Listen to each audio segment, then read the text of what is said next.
Client reach out করার জন্য out of market প্লেসে একটা টার্মস আছে, যে টার্মটা হচ্ছে নিশ সিলেকশন।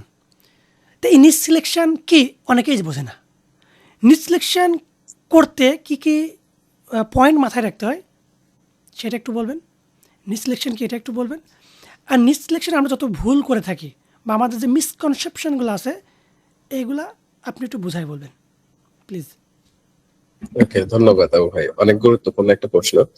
আমি সবসময় একটা কথা বলি যে প্রবলেমটা আমাদের অ্যাডভান্সে হয় না, প্রবলেমটা হয় বেসিকে। তো নিশটা হচ্ছে একদম বেসিক পর্যায় থেকে শুরু। নিশ বা বিজনেস ক্যাটাগরি প্রত্যেকটা প্ল্যাটফর্মে, আউট অফ মার্কেট প্লেস প্রতিটা প্ল্যাটফর্ম হতে পারে, সেটা ফেসবুক হতে পারে, আপনার ইনস্টাগ্রাম হতে পারে, হোয়াটসঅ্যাপ হতে পারে, গুগল ম্যাপস, প্রত্যেকটা প্ল্যাটফর্মে দেখবেন যে বিজনেস ক্যাটাগরি আলাদা। ইভেন আমি যদি কাউকে যদি প্রশ্ন করি যে গুগল মাই বিজনেস, কেন গুগল মাই বিজনেস বা গুগল বিজনেস প্রোফাইলের কথা বলি, কারণ কি যতগুলো সার্চ ইঞ্জিন আছে এর মধ্যে কিন্তু গুগলটা কিন্তু টপ র্যাঙ্কিং এ 91 পয়েন্ট সামথিং আর কি। তো গুগলের যে বিজনেস লিস্টিং বা বিজনেস যারা করে জিএমবি তে যেটা বল আর কি, গুগল বিজনেস প্রোফাইল, আগে ছিল জি গুগল মাই বিজনেস, এখন কিন্তু রাইট না গুগল বিজনেস প্রোফাইল হয়েছে। তো এখানে যে ডাটা গুলো আছে অথেন্টিক ডাটা। ইভেন আপনি রাইট নাও যদি আপনার প্লেস থেকে যদি ঢাকার লোকেশনে যদি একটা জিএমবি খুলতে যান, দেখবেন যে হচ্ছে না, ভিডিও ভেরিফিকেশন ভেরি টাফ এবং ডিফিকাল্ট। তো প্রত্যেকটা প্ল্যাটফর্মের বিজনেস ক্যাটাগরি গুলো কিন্তু আলাদা। তো জিএমবি দিয়ে যেহেতু বোঝায়, তো জিএমবি তেও প্রায় 3800 প্লাস বিজনেস ক্যাটাগরি আছে। এই যে 3800 প্লাস ক্যাটাগরি আছে, এক একটা নিশ, এক একটা সার্ভিস বেস। কিন্তু ধরেন আমি আজ এ ফ্রিল্যান্সার, আরেকজন চালের ব্যবসায়ী, আরেকজন ডাল ব্যবসায়ী, আরেকজন কনফেকশনারি, আরেকজন সেলফোন রিপেয়ার, লক স্পিড। তো নিশ সিলেকশনে সর্বপ্রথম আমাকে টার্গেট করতে হবে যে গুগল ট্রেন্ডস, গুগল ট্রেন্ডসে আমরা সর্ববছর ফাইন্ড আউট করি যে আমি এই রিলেভেন্ট কাজ করব। ধরে নেন আমি ইউটিউব এসও করি, আমি এই রিলেভেন্ট কাজ করবো, এই রিলেভেন্ট কোন নিশগুলো পারফেক্ট, বা এই যে 3800 নিশের কথা বললাম, এই নিশগুলো থেকে আমি ফাইন্ড আউট করি যে 4টা 5টা বা 10টা নিশ আমি নিয়ে কাজ করব।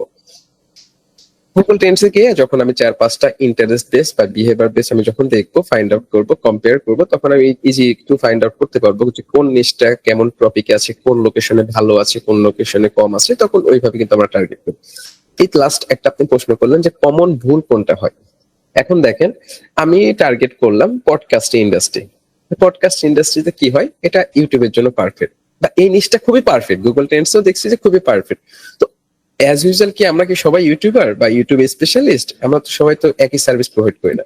ধরেন আপনি গুগল সার্ভিস প্রোভাইড করছেন, আমি এসইও করতেছি, দুর্জয় ভাই শপিফাই করতেছে, এখন আসাদ ভাই মনে করেন ইউটিউব এসইও করে। তো ধরে নেন আসাদ ভাইয়ের জন্য ইউটিউব এসইওটা ভালো, তাই না? কিন্তু আমি যদি ওদেরকে যদি ওয়েবসাইট এসইও সার্ভিস প্রোভাইড করতে যাই, আমি কিন্তু পারবো না। কিন্তু গুগল ট্রেন্ডস দেখে আসছি যে রেজাল্ট খুবই ভালো। তো আমাকে ফাইন্ড আউট করতে হবে, গুগল ট্রেন্ডস দেখার পরে আমাকে ম্যানুয়ালি রিভিউ করতে হবে যে আমি যে প্ল্যাটফর্মে সার্ভিসটা প্রোভাইড করব, এই প্ল্যাটফর্মের জন্য কতটুকু ভালো ওই বিজনেস ক্যাটাগরি বা ওই নিশটা।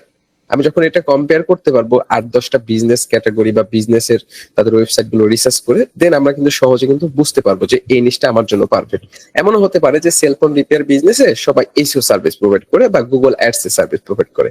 এখন আপনি ওখানে গিয়ে যদি ফেসবুক অ্যাডভার্টাইজিং সার্ভিস প্রোভাইড করেন, ওরা ওই অডিয়েন্স গুলো ওই প্ল্যাটফর্মে নাই, তখন আপনি কিন্তু ব্যর্থ হচ্ছেন।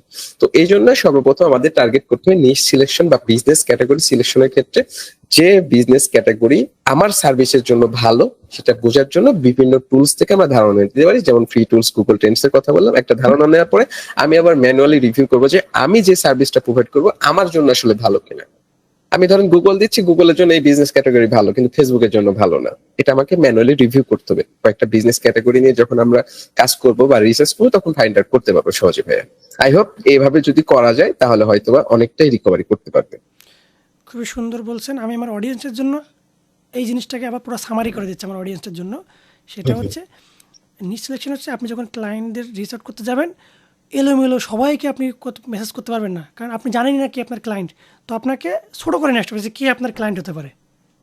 আর এই ছোটো করে আনতে গেলেও আপনি যদি এটা ভালো লাগতেছে না, ভালো লাগতেছে না বলে বাদ দিয়ে ছোটো করে এটা হবে না। কিন্তু অনেকগুলো পয়েন্ট আছে, যে পয়েন্টগুলো শিমুলাই বললো, এই পয়েন্টগুলো মাথায় রেখে আপনাকে শর্ট করতে হবে। যদি আপনার এই জিনিসগুলো আরও বিস্তারিত হাতে ধরে শিখতে চান, তাহলে কিন্তু আপনাকে অ্যাডমিশন নিতে হবে আমাদের ফ্রিল্যান্স ক্লায়েন্ট অ্যাকুইজিশন 2.0 কোর্সে। আপনাকে শিমুলা হাতে ধরিয়ে আপনার ভিতরে যত কনফিউশন আছে, কনফিউশনগুলো দূর করা হবে আমাদের এই কোর্সে। সবাইকে ধন্যবাদ। আসসালামু আলাইকুম।